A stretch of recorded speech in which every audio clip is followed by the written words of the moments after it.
예수님께서 베들레헴이라고 하는 유대의 한 조그만 마을 가운데 탄생하셨습니다.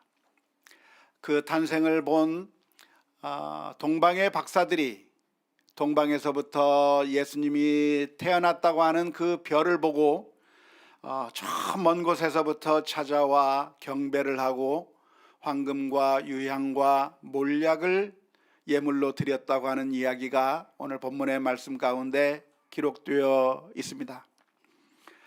동방에서부터 온 이 박사들이 누구일까요? 어떤 사람들일까요? 마술사인가요? 점성가들인가요? 도대체 어떤 사람들일까요? 그들은 어떻게 예수님께서 탄생하셨다고 하는 것을 별을 보고 알 수 있었을까요? 그리고 그들은 왜 그 별을 보고 그냥 가만히 있었던 것이 아니라 이렇게 먼 곳까지 여행을 와서 예수님께 경배를 하였던 것일까요? 그리고 그때 나타났던 그 별은 도대체 어떤 별일까요? 오늘 본문의 말씀을 읽으면서 여러 가지 질문들이 떠오르게 됩니다. 그러한 질문들에 대해서 그 질문을 호기심을 채워줄 만한 그런 여러 가지 이야기들이 많이 제시되고 있습니다. 동방 박사들이 점성술사였다고 하는 이야기부터 시작해가지고 여러 이야기들이 존재하고 있고, 또 그때 나타났던 별들이 어떤 별이었는가, 혜성이 나타난 게 아니겠는가.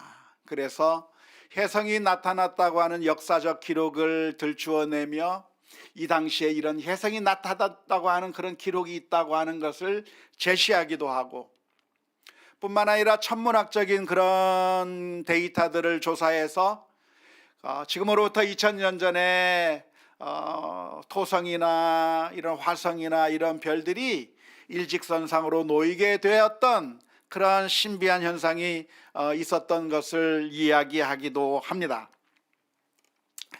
하지만 이러한 설명들은 우리들의 흥미를 충족시켜 줄 수 있을지는 모르겠지만 정확한 이야기는 아닙니다. 그리고 우리가 바라보아야 될 것은 그러한 것들이 아니라 사실 이 이야기를 통해서 우리들에게 들려주시고자 하는 그 메시지를 오늘 본문에서 찾아볼 수 있으면 좋겠습니다.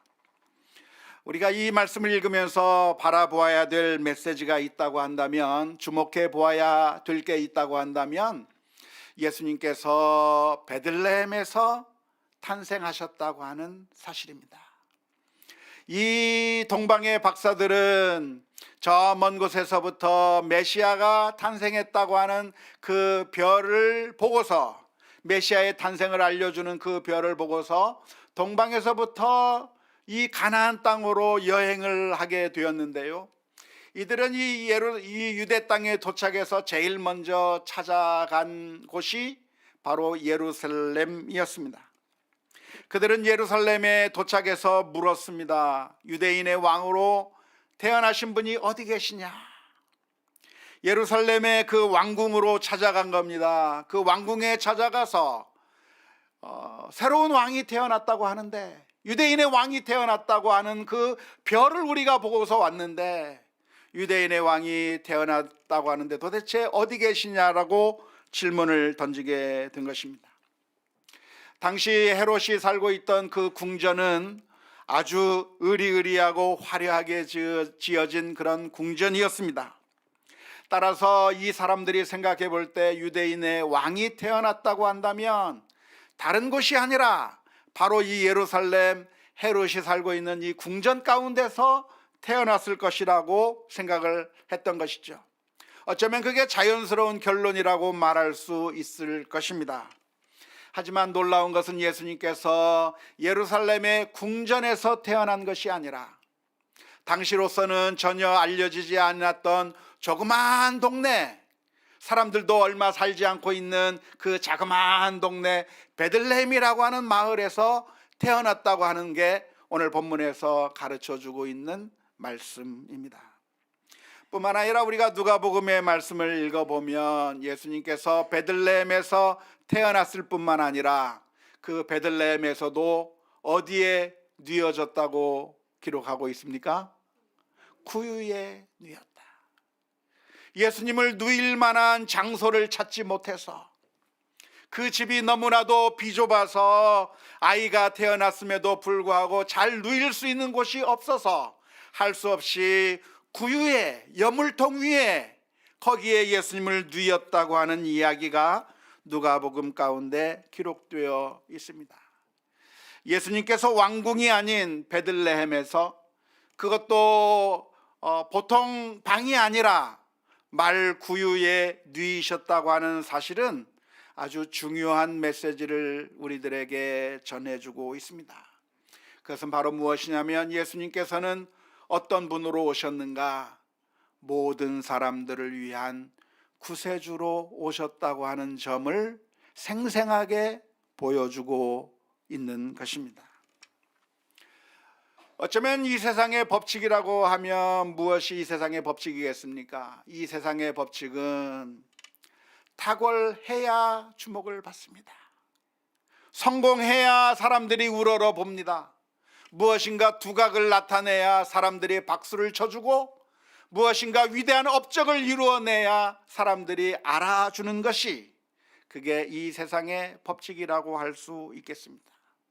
이번 월드컵을 치르면서 우리나라 선수들 가운데 대단한 스타가 한 명 탄생했습니다. 그게 누굽니까? 좀 얘기 좀 해주세요. 그게 누굽니까? 조규성 선수요. 조규성 선수가 전북 현대 축구 선수라는 건 알고 계셨습니까? 이제 반응이 나오시네. 전 몰랐어요. 그런데 가나전에서였던가요?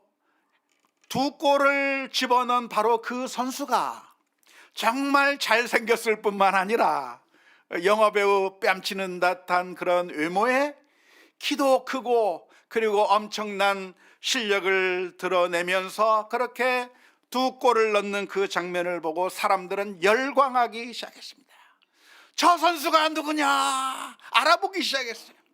저도 그전에는 몰랐는데 이 선수가 전북 선수구나 알았습니다. 그전까지만 해도 이 선수의 인스타그램 팔로워가 2만 명 정도였다고 합니다. 그런데 그 경기가 끝난 다음 날 갑자기 100만 명의 팔로워가 생겼다고 그래요.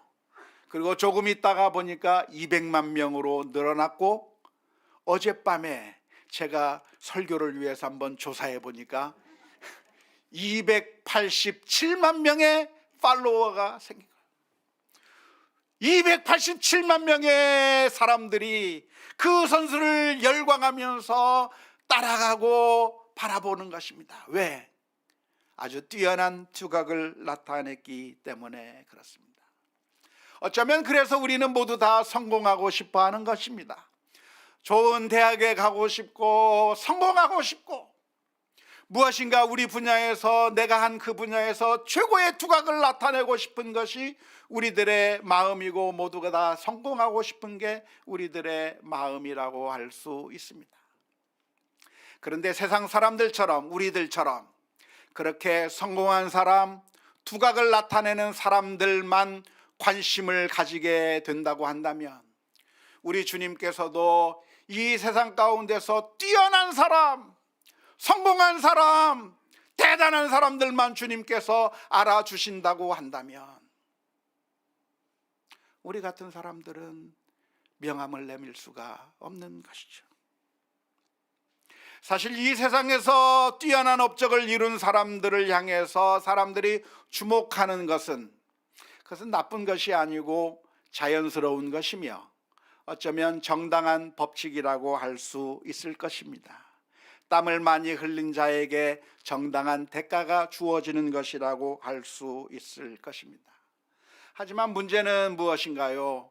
우리들에게는 그럴 능력이 없다고 하는데 문제가 있습니다. 다 성공하고 싶지만 모두가 다 성공하는 것이 아니라 다 그 꿈이 그냥 사라져 버리고 말아요. 탁월해지고 싶고 뛰어나고 싶지만 그게 안 되는 게 우리들의 모습인 것이죠. 우리 어렸을 때의 꿈은 무엇입니까? 여러분들의 어렸을 때 꿈은 무엇이었나요? 제가 어렸을 때 아이들의 꿈은 모두가 다 이구동성으로 대통령이었습니다. 너는 커서 무엇이 될래 물으면 전부 다 우리 반 아이들이 다 대통령이 되겠다고 이야기를 했는데, 안타깝게도 제 친구들 중에 대통령이 된 사람이 한 명도 없습니다. 꿈은 크게 가졌지만 대통령은커녕 반장도 하기 힘들어요. 대통령은커녕 우리 집안에서도 인정받기가 어려운 것이 오늘날 우리들의 모습인 것이죠. 그런데 만일 우리 주님께서 우리에게 성공한 사람만 주님께서 알아주시고, 이 세상에서 탁월한 두각을 드러낸 사람만 주님께서 알아주시고, 대단한 믿음을 가진 사람들만 주님께서 알아주신다고 한다면 우리는 주님 앞에 나아갈 자격이 안 되는 것입니다. 그런데 놀랍게도 예수님께서는 이 세상에 오시면서 왕궁의 화려한 곳으로, 두각을 드러내는 바로 그곳으로, 그 주님께서 그 헤롯 왕과 고관들을 향해서 찾아가서 거기서 태어나신 것이 아니라, 아무 이름도 없고 아무도 알아주지도 않는 한 시골 마을에, 그리고 조그마한 곳에서부터 거기에 오셨다고 하는 그 점은 복음이 우리들에게 어떤 소식인가를 생생하게 보여주는 장면이라고 할 수 있을 것입니다. 복음이라고 하는 것은 무엇입니까? 복음이라고 하는 것은 모든 사람들에게 들려주시는 하나님의 구원의 메시지입니다. 모든 사람에게, 잘난 사람뿐만 아니라 그렇지 못한 사람도, 성공한 사람뿐만 아니라 성공하지 못한 사람도, 두각을 드러낸 사람뿐만 아니라 두각을 드러내지 못한 사람에게, 모든 사람들에게 주어지는 하나님의 구원이 바로 복음이요, 우리 모두에게 주어지는 기쁨의 소식인 줄 믿을 수 있기를 주님의 이름으로 축원합니다. 이것이 이 세상의 모든 종교와의 다른 점입니다. 이 세상 참된 성경적인 기독교와 가짜 종교와의 차이점이 있다고 한다면, 이 세상의 모든 종교는, 성경적이지 아니한 모든 종교는 누구를 가장 중요하게 봅니까? 성공한 사람을 중요하게 봅니다. 여러분도 노력하면 최고의 경지에 오를 수 있습니다. 당신도 돌을 닦으면 득도할 수 있고, 당신도 참선하고 당신도 노력하면 성불할 수 있으며 최고의 경지에 올라갈 수 있으니 여러분도 그렇게 하라고 하는 것이 이 세상 종교의 메시지입니다. 그래서 지금 그렇게 살지 말고 집을 뛰쳐나가서 자연과 벗하며 살면서, 그리고 거기서 최고의 노력을 수련을 하게 되면 당신도 언젠가는 최고의 경지에 올라갈 수 있으니 한번 그렇게 해보라고 하는 것이 이 세상 종교의 가르침인데, 놀랍게도 그 가르침대로 살 수 있는 사람은 단 한 사람도 없을 뿐만 아니라 10년 공부가 도루함이 탑을 되는 것이고, 우리 가운데 그 누구도 완벽한 경지에 올라갈 수 없다고 하는 게 우리들의 문제인 것이죠. 종교뿐만 아니라 종교의 이름을 가지고 있지 않지만 이 세상도 역시 종교라고 말할 수 있을 텐데요, 이 세상의 법칙도 무엇입니까? 우리가 어떻게 하면 행복해질 수가 있겠는가? 돈을 많이 벌거나 성공하거나 이 세상에서 두각을 드러내면 성공할 수 있다고 이야기하는데, 그런데 노력해도 안 되는 걸 어떻게 해요? 모두가 다 수고하고 애쓰고 있지만 모든 사람들이 다 되는 것이 아니라 오로지 극소수만 성공할 수 있을 뿐, 대부분의 사람들은 또다시 실패의 경험을 겪고 마는 것입니다. 그런데 예수님께서 우리들에게 참된 구원의 메시지가 되는 것은, 예수님이 참된 기쁨의 소식이요 복음이 되는 것은, 예수님께서는 똑똑하고 잘나고 성공한 사람들에게 오신 것이 아니라 낮고 천한 자리에까지, 그리고 예수님께서는 세리와 죄인들을 찾아오셔서 그 아무런 가망성이 없는 자들에게 소망을 주시고, 누구든지 주님을 믿고 따르기만 하면 구원을 얻게 해주시는 그 놀라운 은혜를 베풀어 주신 줄로 믿습니다. 마태복음 11장 28절 말씀 가운데서 이렇게 기록합니다. 수고하고 무거운 짐진 자들아 다 내게로 오라. 내가 너희를 쉬게 하리라. 예수님께서 부르시는 대상은 무엇입니까? 너희 돈 많은 자들아 내게로 오라.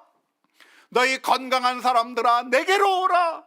능력이 많고 뛰어난 사람들, 성공한 사람들 선착순으로 내게 오라고 말씀하고 있는 것이 아니라 수고하고 무거운 짐진 자들아 다 내게로 오라. 성공하지 못하도 내게 오라. 정말 연약한 가운데 슬픔과 고통 가운데 있는 자들 가운데 내게 오라라고 말씀해 주시는 그 주님의 음성을 기억하면서 오늘 또 예수님께서 다른 사람들을 위해서가 아니라 바로 나와 같은 사람을 위해서 오셨다고 하는 그 사실을 받아들이고 믿음으로 주님과 함께 동행할 수 있는 결단이 있을 수 있기를 주님의 이름으로 축원합니다.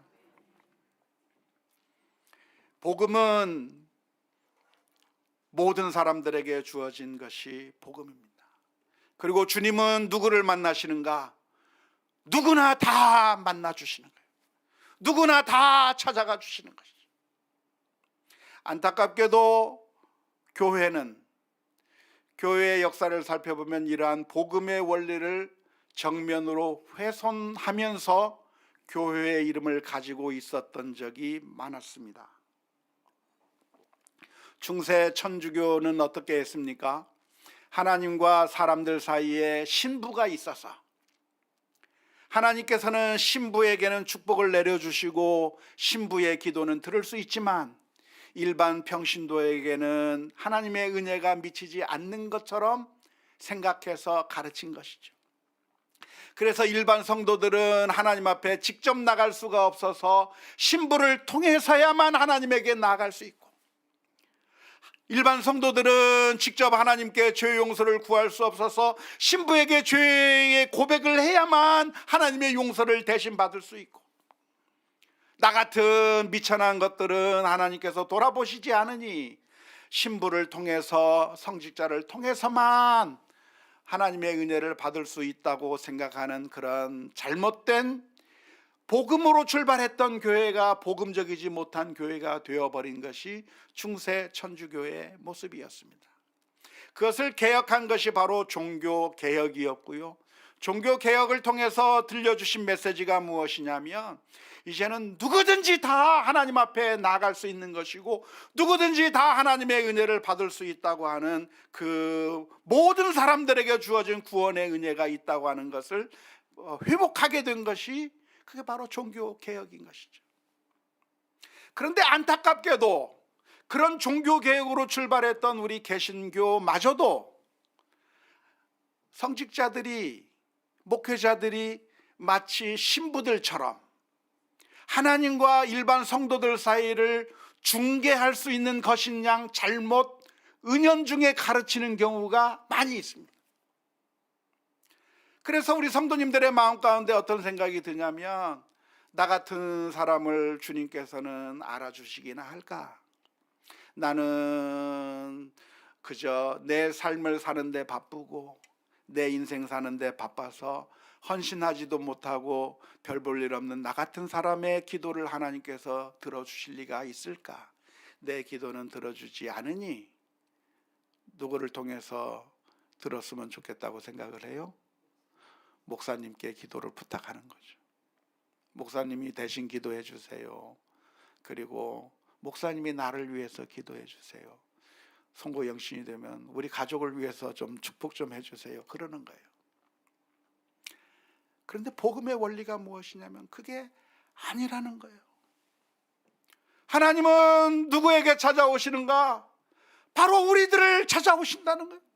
그 옛날 베들레헴을 찾아가셨던 그 하나님께서, 그 주님께서 오늘날 우리의 목소리에 귀를 기울이시기 원하시고 축복해 주시기 원하시고 은혜 베풀어 주시기 원하신다고 하는 사실을 기억하면서 오늘 우리 모두가 다 하나님 앞에 나아가고 기도하는 가운데 주님께서 주시는 놀라운 은혜를 받아 누리는 그런 놀라운 은혜의 경험들이 우리 모두에게 있을 수 있기를 주님의 이름으로 축원합니다. 그래서 제가 송구영신 예배 때 기도를 잘 안 해주려고 그래요.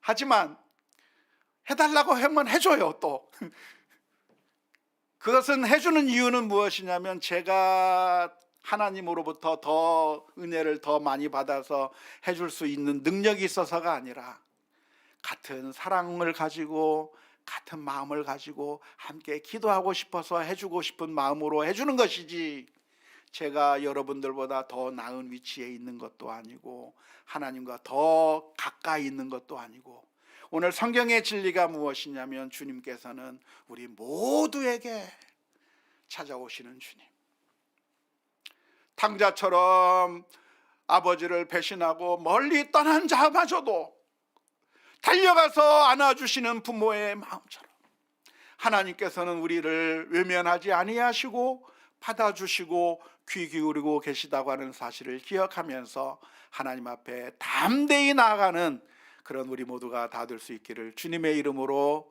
축원합니다. 오늘 이 본문의 말씀 가운데서 또 바라보아야 될 점이 있다고 한다면 하나님께서는 그 약속을 이루셨다고 하는 점입니다.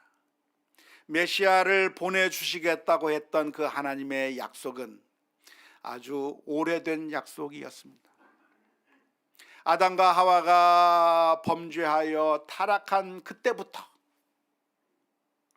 여자의 후손을 통해서 뱀의 후손을 물리치겠다고, 박살내 주시겠다고 말씀하시고 약속하셨던 그 하나님의 약속으로부터 시작해서 아브라함에게 주셨던 약속, 내 아들을 통하여 모든 민족이 복을 받게 해주시겠다는 그 약속, 다윗에게 해주셨던 그 약속, 내 아들을 통하여 성전을 짓게 하시겠다고 하는 그 약속, 그리고 다시 이스라엘을 회복시켜 주시겠다고 했던 그 모든 약속들, 그 약속들이 하나님께서 너무 많이 해주셨는데 그 약속들을 그냥 잊어버리고 그냥 중요시 생각하지 않고 그냥 잊어버린 것이 아니라, 하나님의 약속은 하나도 땅에 떨어지지 않고 결국 예수 그리스도가 이 세상에 오시는 그걸 통해서 하나님의 약속을 이루어 주셨다고 하는 사실을 오늘 본문 가운데서 볼 수 있기를 바랍니다. 오늘 이 동방의 박사들이 예루살렘에 와서 물었을 때에 헤롯 왕이 대제사장들과 서기관들을 불러서 묻습니다. 메시아가 어디에서 태어나겠는가? 그럴 때 미가서 5장 2절의 말씀에 기록된 예언의 말씀을 읽습니다. 베들레헴에서 태어난다고 성경에 약속되어 있습니다. 그 약속대로 예수님께서 태어나신 것입니다. 하나님은 어떤 하나님이신가? 우리를 하찮게 생각하시는 하나님이 아니라 약속을 이루어 주시기를 원하시는 하나님이에요. 그리고 그 약속을 이루신 것이죠. 하나님의 마음은 어떤 마음인가? 우리를 하찮게 보시고 외면해 버리시는 하나님이 아니라 우리를 사랑하시기 때문에 그 약속을 이루시기를 원하시는 하나님이라고 하는 사실을 믿을 수 있기를 바랍니다. 제 아내가 썼던 글 가운데 하나가 피아노와 어머니라고 하는 그런 글이 하나 있어요. 제 아내가 작가인 줄 아십니까? 수필 같은 소설 같은 수필을 써서 이렇게 글을 종종 쓰는데, 근데 글을 어디다 발표하냐면 카카오 스토리에다 발표하기 때문에 읽는 사람은 한 열 몇 명 되는 것 같아요.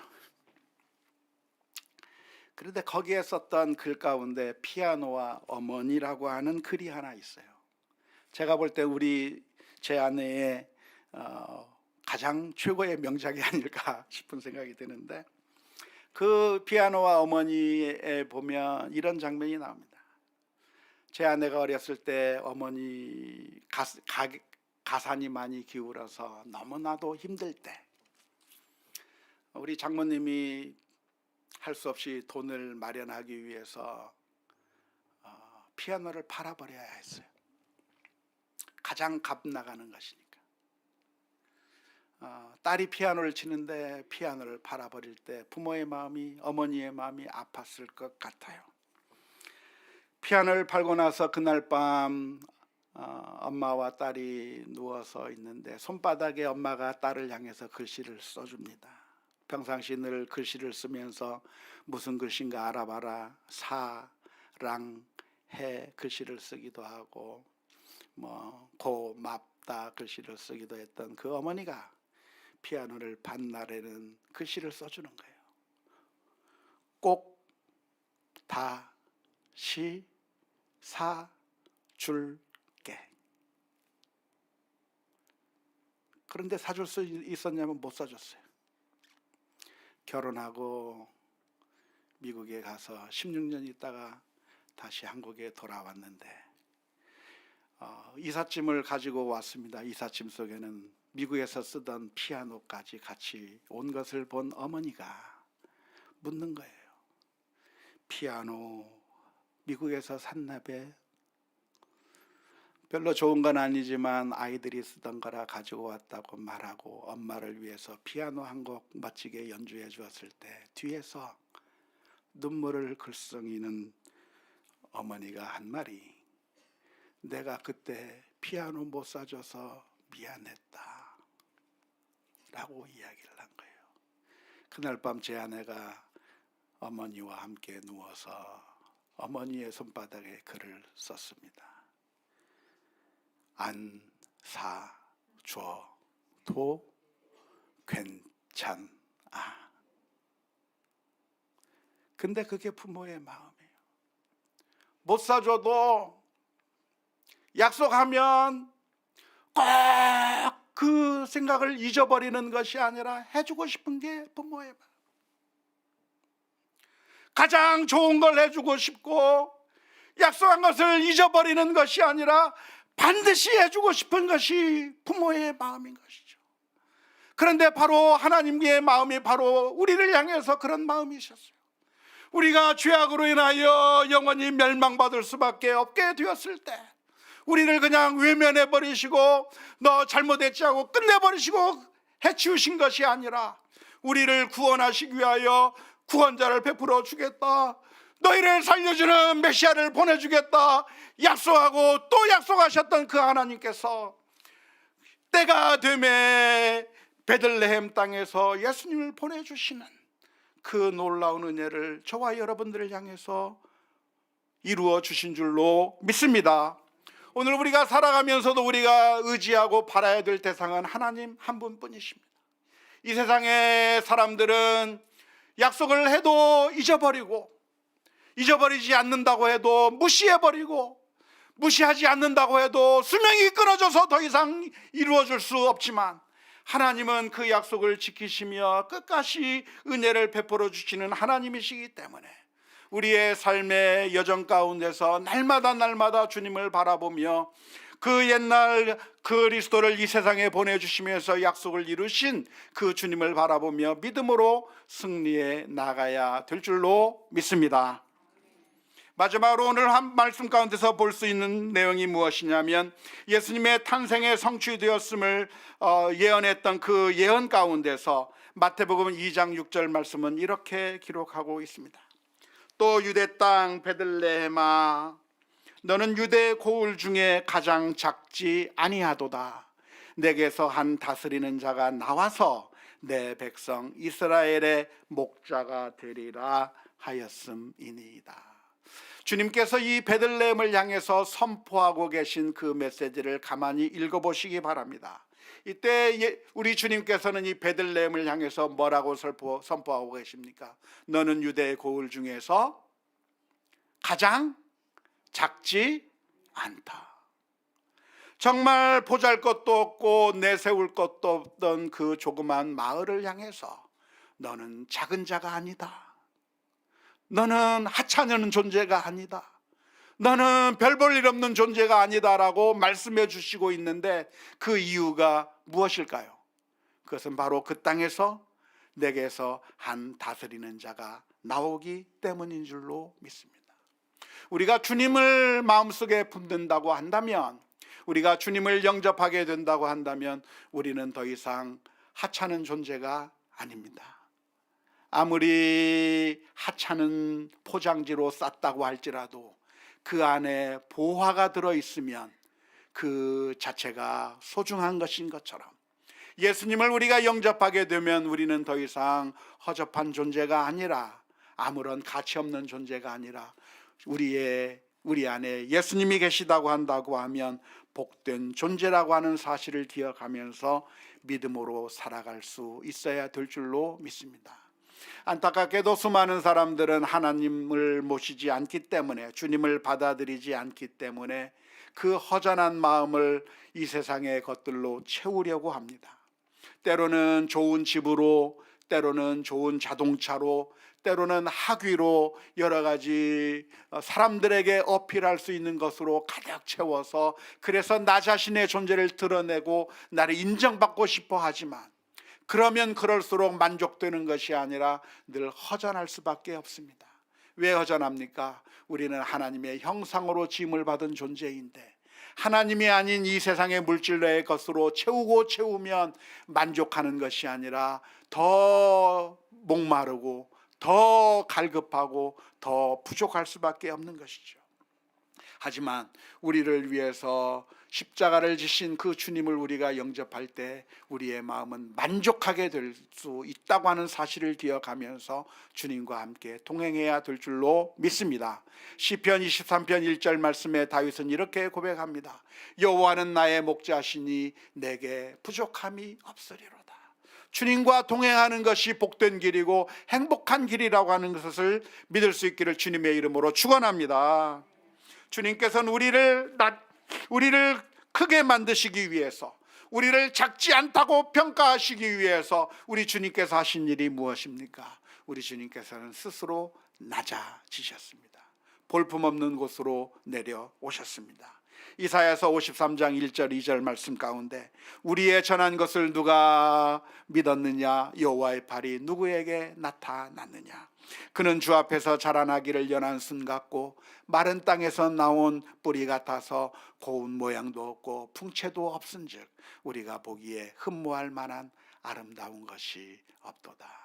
주님께서는 우리를 가장 귀하게 만들기 위해서 가장 낮은 모습으로, 볼품없는 모습으로 오신 그 주님이라고 하는 사실을 기억하면서 늘 감사의 마음으로 주님의 그 은혜를 기억하며 믿음으로 승리하는 우리 모두가 다 될 수 있기를 주님의 이름으로 축원합니다.